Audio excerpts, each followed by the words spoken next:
Terima kasih. Assalamualaikum warahmatullahi wabarakatuh. Salam sejahtera bagi kita semua. Wah, ada Pak Abuy ternyata di belakang. Wih. Jadi tegang ditonton sama aku sekarang. Oke, jadi kalau di JNE saya gabung 2007.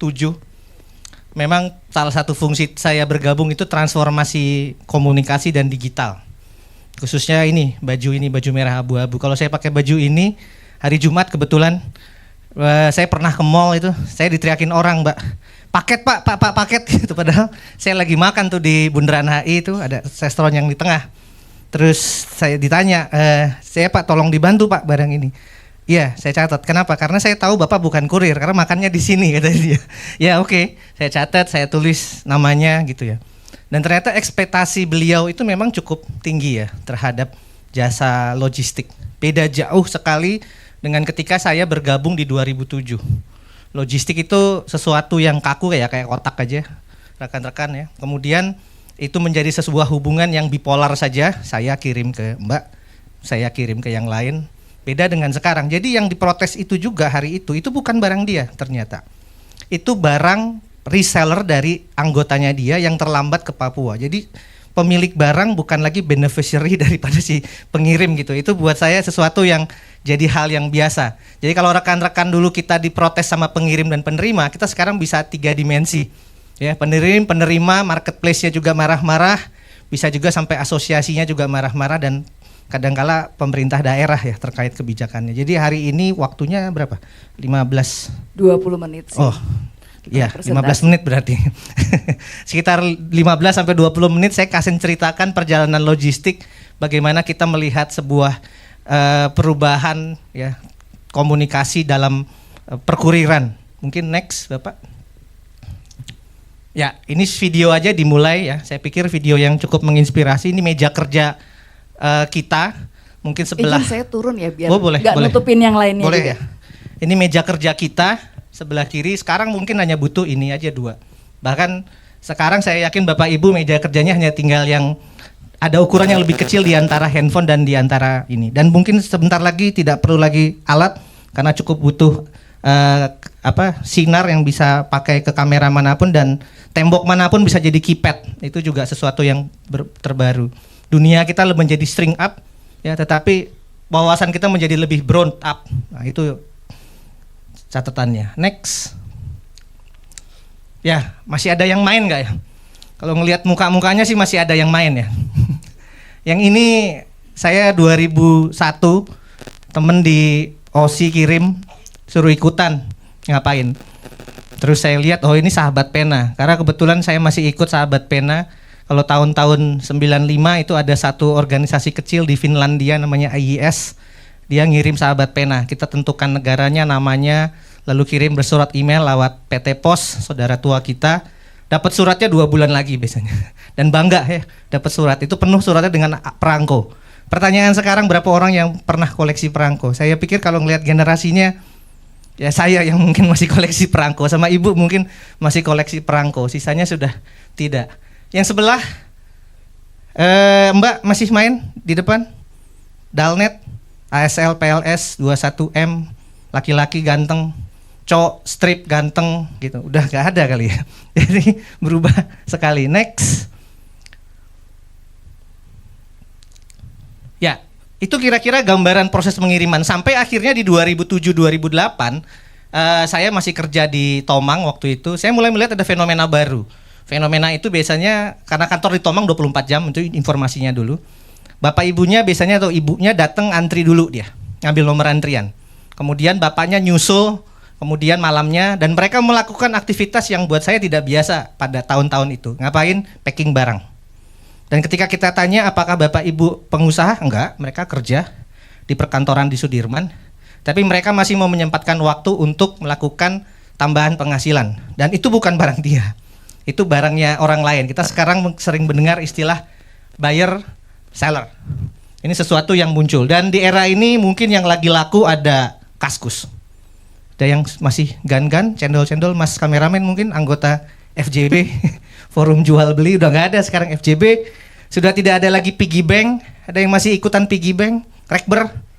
Udah nggak ada ya karena sudah pakai fintechnya sudah begitu canggih. QR aja langsung bayar, potong, selesai. Ya dulu pakai piggy bank, lalu piggy bank rekbernya kabur. Ya, itu paling sering kejadian-kejadian di era itu. Jadi itu sesuatu yang secara komunikasi perusahaan tidak pernah terjadi. Dulu ya hubungan kita hanya telepon kesekian, angkat, marah-marah, kita selesaikan. Tetapi sekarang kita harus menghandle ada dimensi-dimensi yang kita sama sekali tidak pernah kita bayangkan sebelumnya. Sehingga waktu itu akhirnya kita mulai berpikir bahwa marketing komunikasi tidak bisa lagi hanya bersifat defensif. Mereka juga harus mulai membenahi value, membenahi kenapa reason brand kita ada di sini, kita mulai benahi. Sekarang brand kita tagline-nya connecting happiness. Ya, kayaknya keren gitu ya, connecting happiness gitu ya. Dulu lebih kaku lagi, express across nation.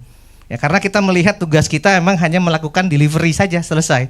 Tapi kalau sekarang kita sudah mulai berbicara menyentuh apa sih needs dan passion dari masing-masing agar mereka tetap mau berkarya. Ya tentu lewat kita kirimnya, lalu diterima oleh orang. Kita mulai menghubungkan kebahagiaan, connecting happiness. Itu sesuatu yang kita rubah di tahun-tahun 2013, 2012. Belum lama. Ketika era-era mulai, ya tentu bukan Friendster ya, mulai Facebook, mulai ada Twitter, mulai ada pet, mungkin semakin teman-teman ada yang bermain pet.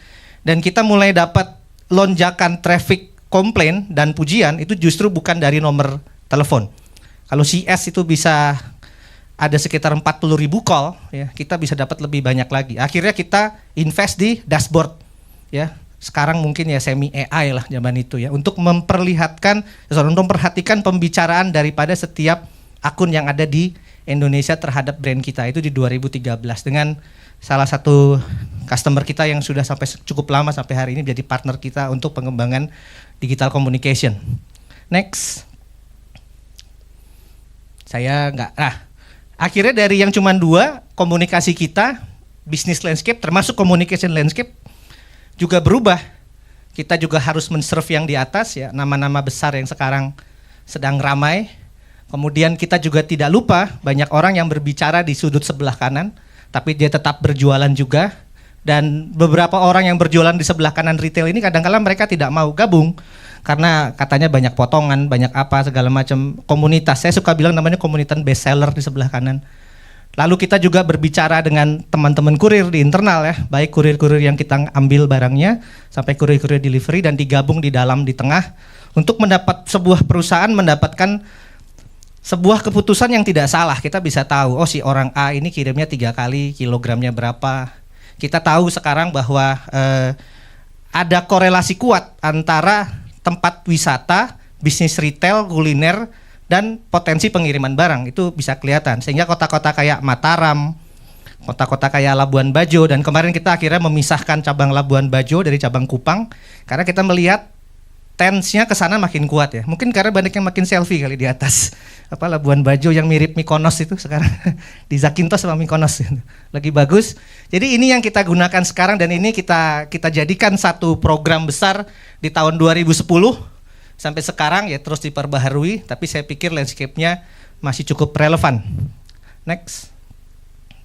Ya, sehingga tugas kita sekarang menjadi kalau di tim komunikasi itu listening lebih banyak.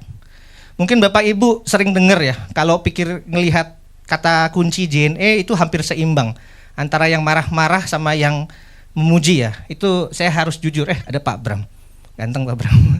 Ya cukup banyak lah, cukup seimbang. Saya harus akuin kita tidak bisa zero sama sekali. Per hari ini kita hampir mengirimkan barang itu antara 1,5 juta sampai 2 juta paket per hari.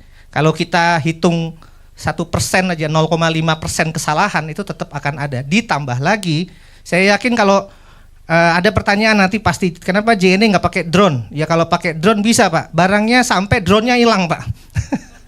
Karena pertama Bapak coba aja kirim barang ke Tanah Sareal ya. Itu susah. Udah gitu yang kirim kadang-kadang suka malu-malu ya nulisnya ya. Jadi nulis hebat itu pakai 4-nya tuh pakai angka 4 ya, alay ya maksudnya, hebat gitu ya. Sehingga alamat kadang-kala nggak sampai. Berapa orang di sini yang tahu kode pos Petropol? Nggak ada yang hafal gitu. Ibu hafalnya. Ya, hasil data kita, tarikan data kita yang menggunakan kode pos itu hanya 20%. Kita kasih insentif, kita kasih tambahin apa enggak. Tapi komunikasi yang terjadi berubah. Tapi kita tidak mungkin bilang bahwa itu kesalahan. Sehingga proses proses listening ini menjadi lebih besar untuk melihat tren baju, tren barang. Ini serius, ini kenapa kondom ya gambarnya. Ini salah satu tren barang yang meningkat tetapi kita tahan sebenarnya. Obat kuat, anthurium, biji anthurium. Terus yang unik-unik lagi batu bacan, Pak. Ya, ngakunya batu bacan, sampai sana batu kali, Pak. Ya, tetapi dibilangnya batu bacan dan kita hilang, kita harus ganti gitu. Nah, itu itu komunikasi yang dibangun kepada eksternal juga harus rapi di internal kita. Ya. Bagaimana kita menjaga agar mereka tahu bahwa setiap barang yang didapat itu bukan tepung terigu, Bapak, itu potasium nitrat, Pak. Dan itu kejadian di 2013, akhirnya kurirnya didatengin sama Densus, Pak. Nah, itu bukan tepung, Ibu, potasium nitrat itu ditetesin bisa meledak, ya kan? Sehingga kita di internal juga harus clear terkait proses komunikasi. Akhirnya bisnis kita ini menjadi sangat rumit komunikasinya. Ya, kita dulu berpikir sangat korporat ya. Kalau teman-teman, mohon maaf kalau teman-teman yang korporat ya. Sekarang kita ya tiap hari harus melototin, apalagi mau pemilu sebentar lagi. Ya ini, waduh. Ya kalau melihat ketik JNE aja, ya 2-3 tahun lalu ada yang senyum-senyum, wah itu reach-nya sampai 130 juta reach. Artinya 2 dari orang Indonesia tahu itu kasus itu.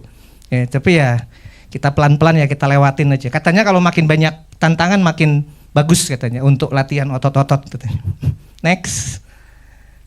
Ya, yang kayak gini-gini nggak ada ini. Ini yang bikin bukan kita, Pak. Istri yang belanja online tanpa izin suami, mayatnya akan dibawa JNE. Itu. Kemudian ini cowok kerja keras, lipstick atau mainan juga diantar. Kita akhirnya menjadi sesuatu yang sangat generik, gimmickable, lucuable gitu ya. Termasuk sindirable gitu ya. Setiap mau pemilu dibahas, setiap mau kalah bola dibahas. Sampai mohon maaf ini ada case almarhum Haji Lulung yang rame dulu sempet, itu juga rame ya. Kalau almarhum Haji Lulung pakai JNE sama kantornya yang datang katanya ke rumahnya katanya. Itu jokes-jokes yang seperti itu. Sehingga kita tidak bisa juga secara aturan corporate communication internal terlalu kaku. Saya baru saja hari ini menandatangani perilaku karyawan terkait of code conduct selama pemilu. Kita baru keluarin itu karena logo kita itu begini, Bu. JNE Persija 2019 rame. Karena ini Pak Prabowo, kita harus nggak boleh begini. Terus kita keluarkan juga kepada semua karyawan, karena karyawan kita 50.000, ayo declare siapa yang caleg. Siapa yang caleg. Nanti barangnya distumpukin flyer lagi barangnya. Karena pernah kejadian ada salah satu public figure di Indonesia marah-marah, itu salah kita harus akuin, itu bentuk juga. Karena nikah undangannya dimasukin flyer apartemen. Ya kan. Oke, apakah itu diatur? Enggak ya. Oke, next. Sehingga kita ngatur lagi. Nah ini tadi ya saya bilang, next. Oke, lanjut. Ya, gimana caranya kita mengimbangin itu? Nah, value-nya apa yang mau dibangun? Kita akhirnya sekarang melihat brand itu tidak lagi hanya bicara komunikasi produk. Itu saya pikir rekan-rekan di sini sudah biasa ya, bicara produk, segmentasi. Nah, sekarang kita juga harus mulai bicara emosi, karena balik lagi JNE suka tidak suka ada di dalam bagian itu. Pengiriman jasa kurir itu sama menariknya sama kayak sekarang beli pulsa, Bapak. Ya, hampir semua orang tahu lah. Saya sebut nama saja ya, ada JNE, JNT, Si Cepat. Teman-teman terbiasa dengan Tokopedia, Shopee. Jadi udah menjadi kayak kehidupan sehari-hari. Jadi kata kayak paket, ya, COD itu jadi biasa. Biarpun ini menariknya juga. Pemahaman COD itu agak bergeser sekarang. Ya.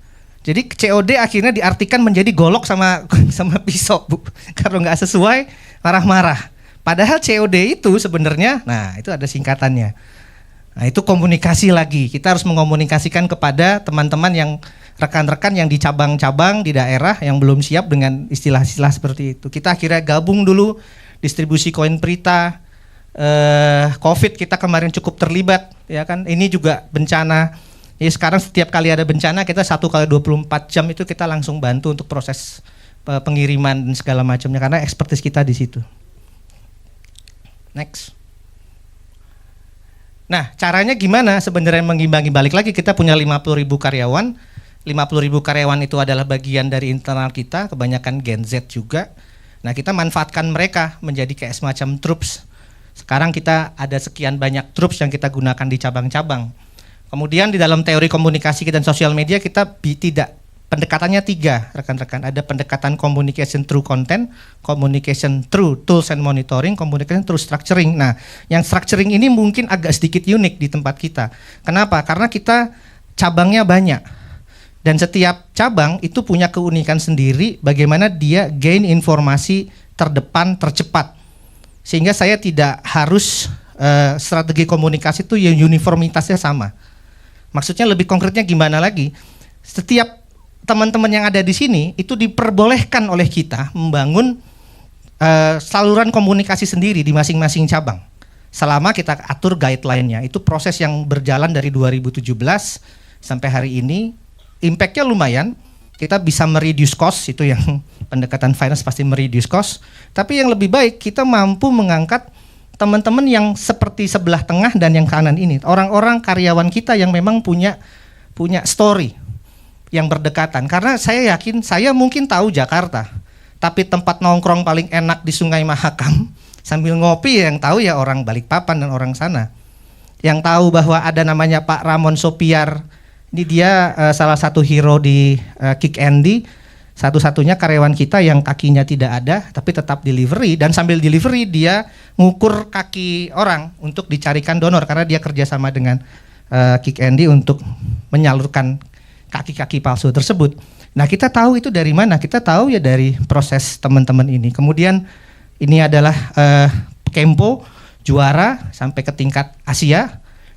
Ya, dan ini menjadi story buat mereka. Karena akhirnya setelah kita melihat challenge yang besar, Bapak Ibu dari luar tadi sangat kompleks ya. Yang bisa menjawab dan mewakili kita sebenarnya dalam komunikasi adalah rekan-rekan ini. Rekan-rekan ini yang akan menyamakan frekuensinya, dan itu ngebantu banyak ketika kita melalui krisis boykot JNE. Kemudian saya selama di sini Bapak Ibu udah 5 kali, saya nggak perlu tutup-tutupin karena kalau di browsing nama saya juga banyak di situ. Kita versus boykot JNE, kita Beras ya. Kemudian kita Garuda Indonesia beberapa tahun yang silam, kita dan Persib Bandung, wah itu seru sekali ya. Kita Persib Bandung, kemudian kita dan BPJS ya, Kartu Indonesia Sehat 2019 lagi Bu ya, lagi rame-ramenya kartusnya BPJS lagi. Itu jadi pelajaran buat kita bahwa communication internal dengan dukungan rekan-rekan ini untuk menghandle kompleksitas external communication buat kami di JN itu sama pentingnya. Mungkin itu saja. Saya lebih suka nanti ada tanya jawab. Next, apa lagi? Ya, next. Ya, mungkin itu Ibu dari kami pemaparannya. Mohon maaf kalau ada yang kata-kata yang kurang. Kalau tertarik atau ada pertanyaan silahkan, terbuka. Terima kasih. Wassalamualaikum warahmatullahi wabarakatuh. Waalaikumsalam. Tetap stay di tempat. Tepuk tangan yang meriah untuk Pak Eri, luar biasa sekali pengalamannya karena pernah viral ya. Sering. Sering viral. Langganan. Viral. Ini tahun 2024 gimana udah ada strategi khusus nggak? Karena kalau waktu tahun 2019 kena gitu kan. 2024 pokoknya 50.000 orang itu harus kompak dulu di internal itu. Okay. Karena komunikasi yang baik keluar tuh dimulai dari kurir yang bajunya rapi. Jangan kirim paket, Bapak coblos nomor sekian ya. Itu kan sudah salah gitu ya. Harus selamat siang Bapak, paketnya sudah. Itu dulu kita harus pastikan Bu. Dan itu harus ada jadi seperti ada pelatihan khusus yes, gitu ya. Yes. Dan 50.000 karyawan dan kurirnya sendiri. Jadi kita bukan bisnis logistik sebenarnya, bisnis people. Ya, people management yang baik itu dia akan menjadi communication ambassador yang baik kepada audiensnya. Bergeser ya. Yes. Oke, dari audiens ada yang ingin bertanya? Wah, silakan. Ibu, pertanyaannya berat. Ini agak susah nih, agak berat nih. Iya.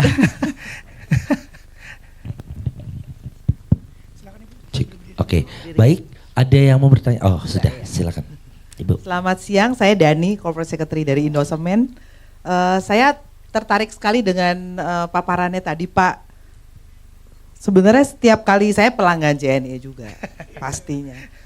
Tapi bukan yang kanan istri online itu kan. Saya mau tanya nih, kan tadi katanya bukan bisnisnya sebenarnya bukan kurirnya tapi people ya. Bagaimana make sure 50.000 armadanya JNE itu dengan integritas ya. Karena kalau saya lihat seperti ada taksi ya yang drivernya itu sangat dijaga integritas. Kan kalau kita naik taksi, kita pasti make sure kan, oh ini ketinggalan, ini nggak ketinggalan. Jadi masih ada effort dari penumpang itu supaya barang tidak tertinggal. Tapi kalau paket itu kan si penerima dan sender dan penerima itu pasrah kan sifatnya kan. Nah bagaimana dan apakah pernah ada kasus gitu Pak? Ya. Makasih. Kasus terhadap paket banyak banget Bu jenisnya. Mulai dari di paketnya diganti batu unik, Ibu mungkin bisa trace. Cuman yang menarik gimana kita menjaga soliditas people. Nah memang yang berperan ini memang di tim bukan marketing, people engagement, HC.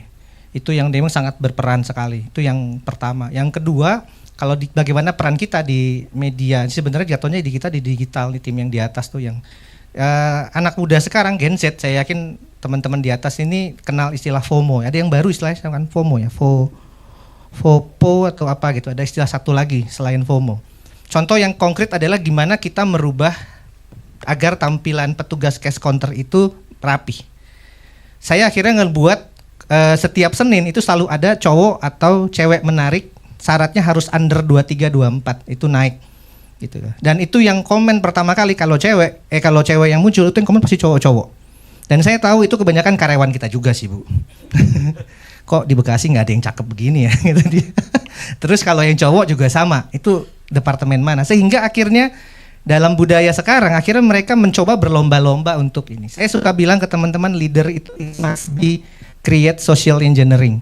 Kalau sekedar do the job dan ya it's proper lah ya. Tapi create social engineering, lead the social, perubahannya social changing, saya pikir itu. Dan ide itu dimunculin justru dari anak kemarin sore Bu di tim saya yang melihat ide bagaimana merubah. Dan betul semenjak itu orang mulai sadar bahwa proper, bahwa kita nggak bisa bohong, ada kurir juga yang tidak baik. Tetapi dengan himbauan-himbauan itu saya pikir jadi lebih baik. Kalau untuk paket barang mungkin Ibu ingat kasus Ahmad Bako. Pak Ahmad Bako di Bali kirim barang, dia sudah kirim barang, ditolak, barangnya dilempar, terus diludahin waktu itu. Cukup viral itu, viral sekali. Kita tidak perlu harus attack ya. Kadang-kala strategi klarifikasi itu suka tidak pada tempatnya malah. Kita biarkan saja, justru kita ke sana. Kita malah mengajak Pak Ahmad Bako umroh waktu itu karena memang ada program umroh. Nah, program umroh itu yang akhirnya menjadi viral ya. Padahal kita juga tidak memviralkan program umroh itu. Siapa yang memviralkan? Ya tadi yang generasi di sebelah kanan itu. Karena sekarang dari 50.000 orang itu 30.000 itu anak muda. Dan rasa untuk ini teman saya. Nah, ini teman saya, lalu saya naikin levelnya. Ini tim saya. Nah, saya pengen naik ke level berikutnya, ini perusahaan. Nah, itu gitu cara kita. Salah Mbak.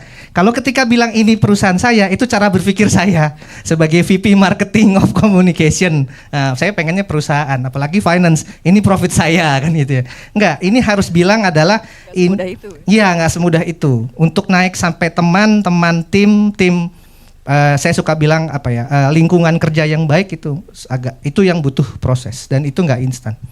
Gitu sih Bu.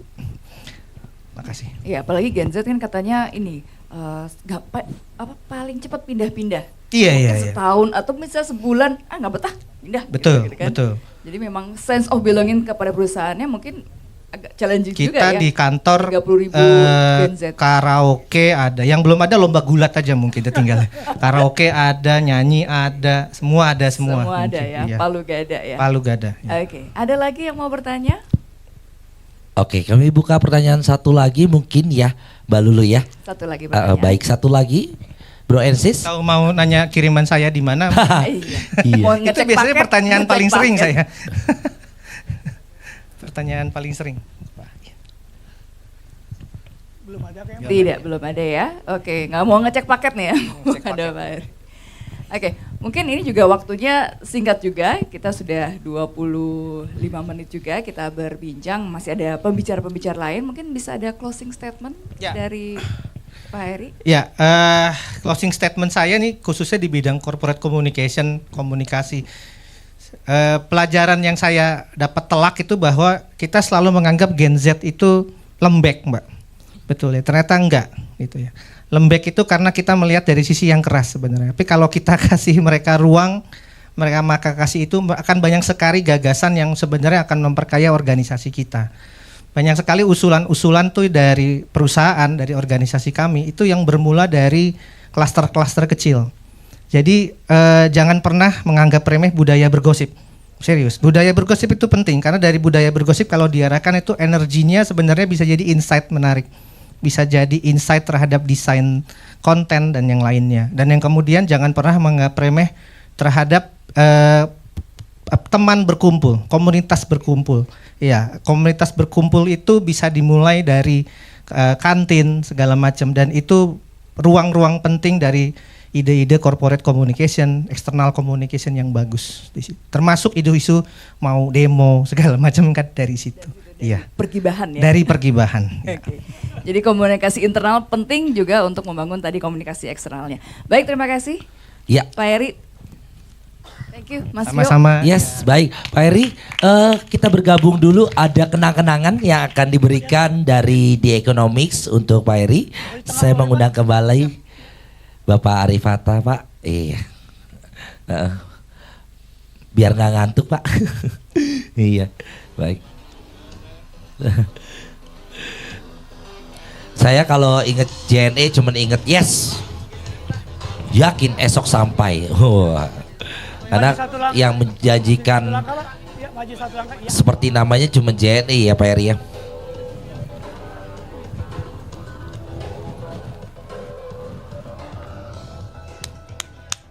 Boleh tepuk tangan juga untuk Pak